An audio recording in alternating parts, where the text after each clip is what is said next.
You can't have a baby. You want a baby so badly. And now you have this baby in your arms. What'd that feel like?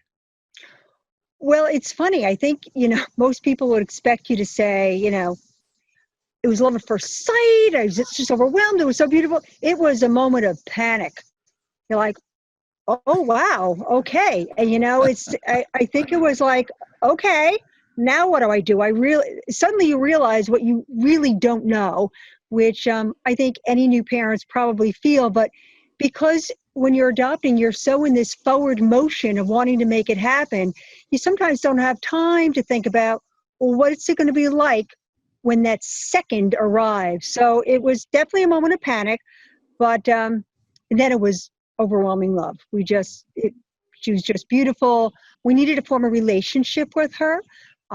She had been being raised by others for almost 6 months. So she didn't know us. We were strangers. We were probably a little scary. Maybe we still are. I don't know.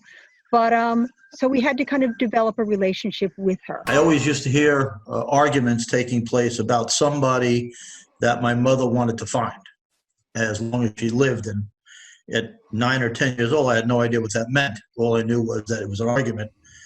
So I assumed, not knowing, being a child, it could have been a boyfriend. I have no idea. In reality, it was you. So time passed, and we'd have family gatherings, and my mother had 4 children that she raised at home. And every time, which was a rarity that the family would get together, she'd be emotional. She'd cry, and she'd hold these pink rosary beads. And, it was kind of odd because here you are with your entire family. You should be happy. Why are you crying? And what we found out, as you know, later on, was that there was one brother missing. And she knew that from birth, and that was a major problem for her.